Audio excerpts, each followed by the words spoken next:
Hello दोस्तों, कैसे हैं आप सभी लोग। उम्मीद करता हूं आप सभी स्वस्थ होंगे और मस्त होंगे।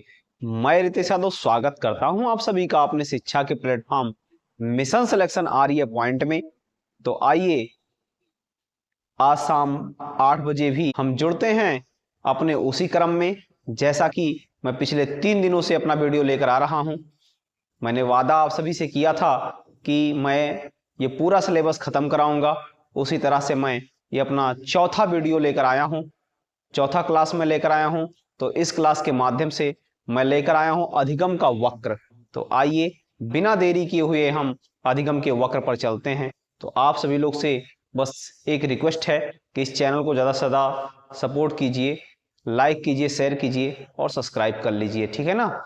चलिए, जैसा कि मैंने आपसे इससे प्रॉमिस किया था तो मैं अपने प्रॉमिस को तोड़ूंगा नहीं, उस क्रम पे चलते हैं। तो जैसा कि मेरा क्लास था अधिगम, अधिगम का वक्र, कर्व्स ऑफ लर्निंग, इसके बारे में क्या कहते हैं। जैसे अगर हम चर्चा कर लें भैया कि अधिगम क्या होता है, तो आप सभी को बता दें कि अधिगम वह प्रक्रिया होता है जिसको हम लोग सीखते हैं।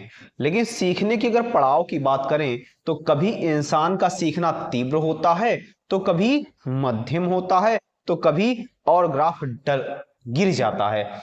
यानी सीखने की गति कभी तेज होती है तो कभी कम होती है, कभी उससे भी कम होता है। तो इस प्रकार से यदि हम उसका कोई मापन करते हैं या ग्राफिक करते हैं, उसी प्रक्रिया को अधिगम का वक्र कहते हैं या अधिगम का ग्राफ कहते हैं। चलिए, जैसे हमारा चर्चा है कि जब अधिगम की मात्रा, प्रभाव क्षमता आदि को किसी माध्यम ग्राफ के द्वारा आरेख से प्रदर्शित किया जाता है तो वह अधिगम वक्र कहलाता है। क्या कहलाता है? अधिगम वक्र कहलाता है। जैसे जब हम किसी ग्राफ के माध्यम से प्रदर्शित करते हैं, यह प्रक्रिया अधिगम वक्र कहलाता है। इसमें अधिगम की न्यूनता या अधिकता या शून्य स्थिति व्यक्त की जाती है। अधिगम क्या कहलाता है? जब हम वक्र बनाते हैं तो अधिगम या तो न्यूनतम होगा, या तो अधिकता होगा, या तो शून्य होगा। अधिगम के वक्र 4 प्रकार से चलते रहते हैं। तो इस प्रकार से या तो कभी न्यूनतम होगा, या अधिकतम होगा, या फिर शून्य होगा। या शून्य का मतलब ही स्थिर होता है। अगर आपसे चर्चा कर ली जाए अधिगम के वक्र कितने प्रकार के होते हैं, तो आप सभी लोग बता दीजिए कि अधिगम के वक्र 4 प्रकार के होते हैं। नंबर 1, सरल रेखीय वक्र।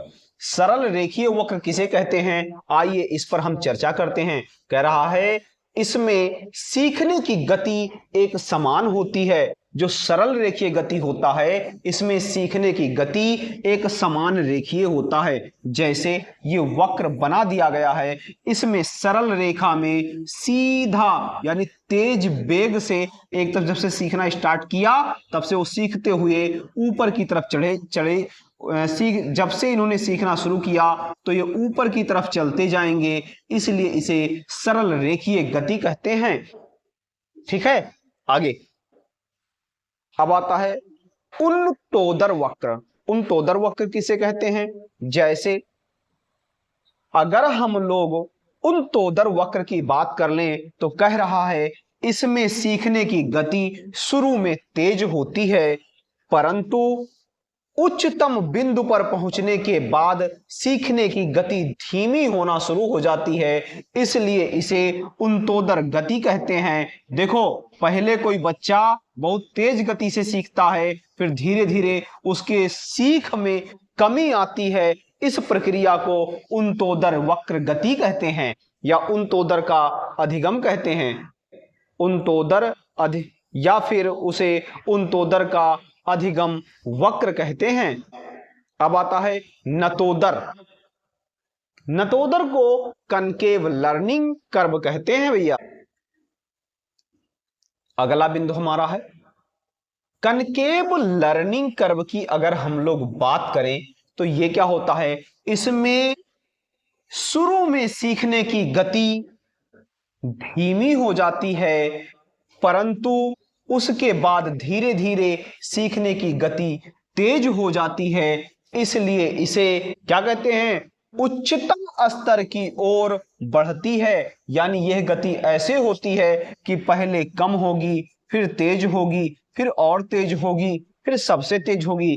इसलिए इसे नतोदर अधिगम का वक्र कहते हैं। देखो इसमें दिखाया गया है, नीचे की तरफ से पहले कम था, फिर धीरे धीरे बढ़ता चला गया, तो अधिगम के वक्र की जो रेखा थी वो ऊपर की तरफ उठ गई। चलिए अगला टॉपिक है हमारा मिश्रित अधिगम वक्र। भैया मिश्रित अधिगम वक्र किसे कहते हैं? मिश्रित का मतलब होता है मिश्रण, कभी बढ़ना तो कभी घटना। इस प्रक्रिया को मिश्रित अधिगम वक्र कहते हैं। आइए इसको हम लोग किताबी लैंग्वेज में पढ़ लेते हैं।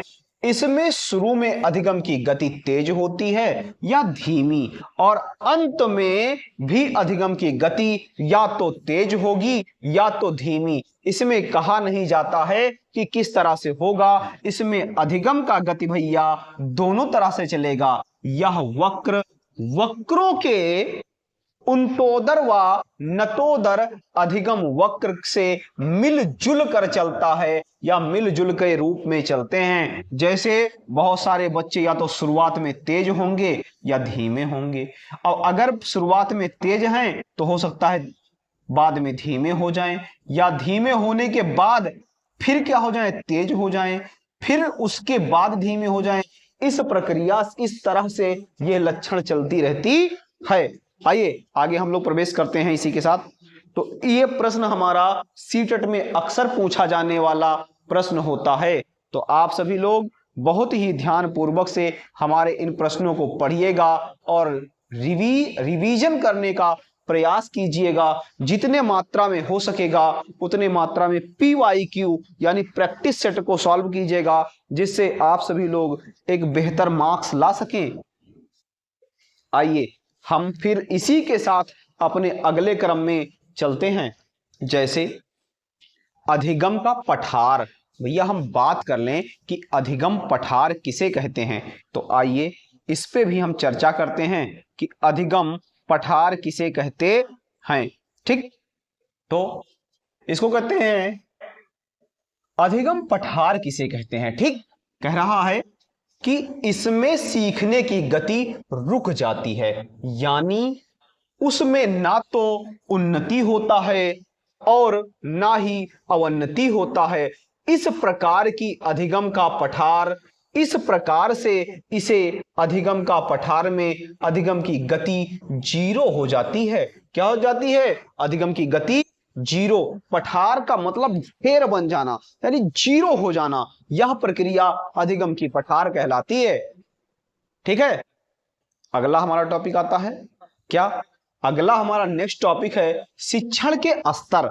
आइए भैया इस पे हम लोग चर्चा करते हैं कि शिक्षण के स्तर किस प्रकार से होने चाहिए। जैसे लेवल ऑफ टीचिंग, शिक्षण के स्तर को 3 स्तरों में बांटा गया है। अगर आपसे पूछ ले एग्जाम में कि शिक्षण के स्तर को कितने भागों में बांटा गया है, तो आप बता दीजिए कि शिक्षण के स्तर को 3 भागों में बांटा गया है। नंबर 1 स्मृति स्तर, यानी जिसे क्या कहते हैं, मेमोरी लेवल।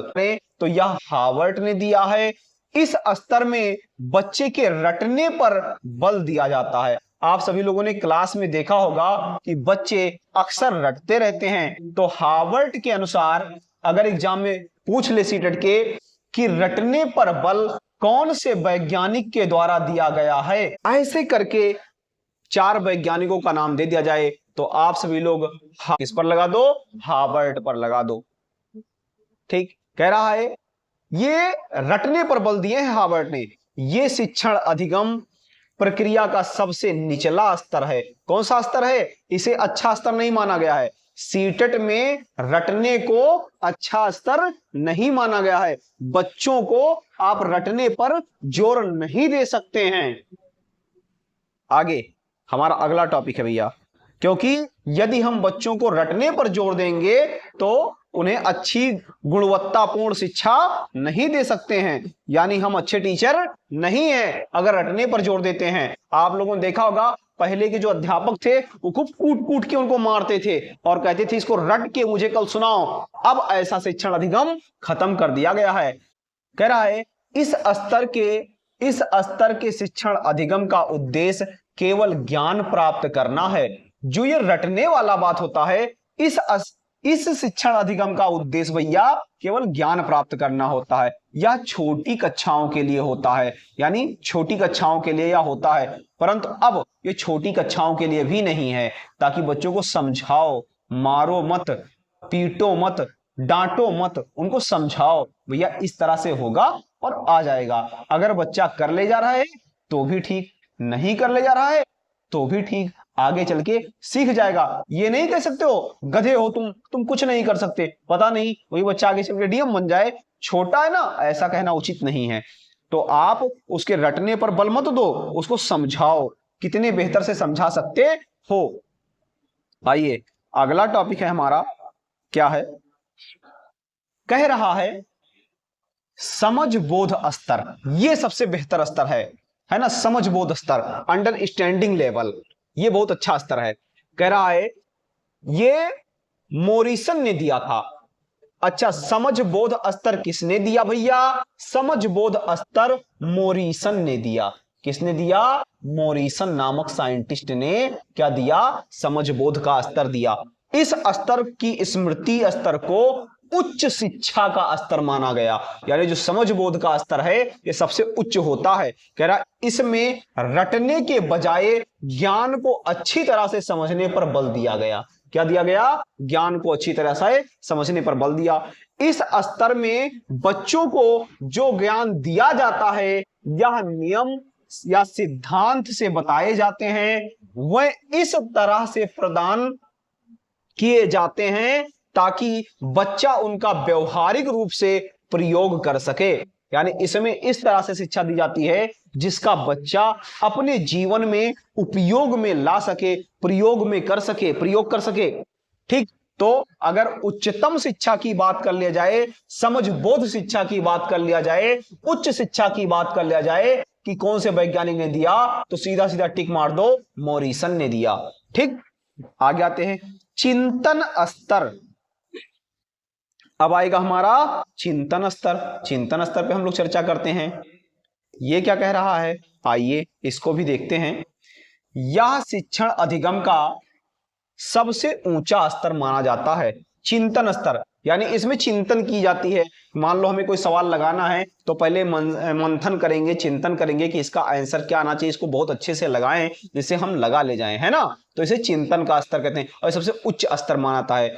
कह रहा है इस स्तर में बच्चों को अपनी मानसिक शक्तियों के विकास के पूर्ण अवसर प्राप्त होते हैं। यानी बच्चों को दिया जाता है कि तुम लोग करो, कैसे कर पाओगे, चाहे गलत करो या सही करो, बट करके लाओ। तो बच्चे उस पर चिंतन मंथन करते हैं कि इसको कैसे किया जाएगा। कह रहा इसमें पहले बच्चों को विभिन्न नियमों, सिद्धांतों आदि की जानकारी दी जाती है। देखो ये नियम कैसा होता है कि इसमें बच्चों को जो सवाल हमें देना है उसके बारे में, उसके नियम सिद्धांत क्या है, उसकी विशिष्ट जानकारी हम देते हैं पहले से। कह रहा फिर उन्हें स्वतंत्र रूप से इस पर चिंतन करने और निष्कर्ष निकालने का अवसर दिया जाता है। सबसे पहले हम उन्हें स्वतंत्र रूप से उस कार्य को करने के लिए समझा देते हैं कि भैया तुम्हें ऐसे करना है, इसका ये नियम है, ये सिद्धांत है। उसके बाद हम उन्हें वो सवाल देते हैं कि अब इसे तुम्हें स्वतंत्र रूप से करो।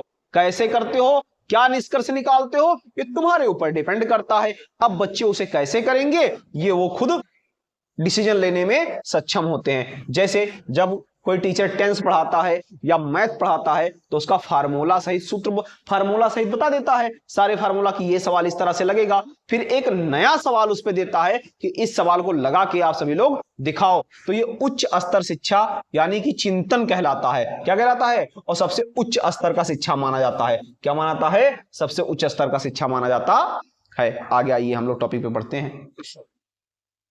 सूक्ष्म शिक्षण किसे कहते हैं? क्या कहते हैं? सूक्ष्म शिक्षण किसे कहते हैं? माइक्रो टीचिंग की बात कर लिया जाए। किसकी बात? माइक्रो टीचिंग की बात हमें करना है भैया। कौन सी टीचिंग की? माइक्रो टीचिंग, सूक्ष्म शिक्षण, माइक्रो टीचिंग। तो चलो इस पे भी हम लोग चर्चा करें। कह रहा है सूक्ष्म शिक्षण, यह शिक्षण एक छोटा सा प्रारूप है। क्या है? एक छोटा सा प्रारूप है। इसमें क्लास में शिक्षण क्रियाएं सूक्ष्म रूप से कराई जाती हैं। यह एक ऐसा प्रक्रिया है कि बच्चों को सूक्ष्म रूप से करवाया जाता है। ठीक, सूक्ष्म शिक्षण विधि का विकास एलन महोदय ने किया था। कौन से? एक वैज्ञानिक थे, एलन नाम था जिनका। तो सूक्ष्म, अगर एग्जाम में पूछ लिया जाए कि सूक्ष्म शिक्षण का प्रतिपादन किसने किया, तो बता दो इसका प्रतिपादन एलन महोदय ने किया था। सूक्ष्म शिक्षण से कम समय में अधिक दक्षता प्रदान की जाती है। क्या प्रदान किया जाता है? अधिक दक्षता प्रदान की जाती है। यानी दक्षता का मतलब ज्ञान। थोड़ा पढ़ाओ, थोड़ा पढ़ाओ, लेकिन इतना पढ़ाओ, इस तरह से पढ़ाओ कि उसको बच्चे समझ सकें। तो सूक्ष्म ज्ञान दो, लेकिन ऐसा ज्ञान जिसे अधिक दक्षता प्राप्त हो सके, अधिक ज्ञान प्राप्त हो सके, इसको क्या कहते हैं? सूक्ष्म शिक्षण कहलाते हैं। और इसको किसने दिया था? एलन महोदय ने दिया था। एलन महोदय ने सूक्ष्म शिक्षण दिया। अगर सीटेट के एग्जाम में पूछे कि सूक्ष्म शिक्षण किसने दिया, टिक मार दो सीधा एलन महोदय पर। ठीक, तो आज का हमारा इतना टॉपिक रहा। नेक्स्ट वीडियो हम कल लेकर आएंगे। तो आप सभी लोग 8 बजे हमारे वीडियो आप सभी को आएगा यूट्यूब चैनल पर। 8 बजे से हमारा वीडियो यूट्यूब चैनल पर मिल जाएगा। तो आप सभी लोग से रिक्वेस्ट है कि हमारे इस वीडियो को ज्यादा से ज्यादा मात्रा में शेयर करें और चैनल को सब्सक्राइब कर लें। जितना ज्यादा आप लोग सपोर्ट करेंगे उतना हमें मोटिवेशन मिलेगा, उतना बेहतर वीडियो हम लाएंगे, उतनी बेहतर के साथ आपको PYQ प्रोवाइड करवाएंगे। ठीक है, तो हमारे वीडियो को ज्यादा से ज्यादा शेयर करें आप सभी लोग, ताकि हम एक बेहतर वीडियो पूरा free of cost YouTube channel पर प्रोवाइड करवा सकूं। धन्यवाद, मिलते हैं इसी के साथ नेक्स्ट वीडियो में। गुड नाइट, शुभ रात्रि।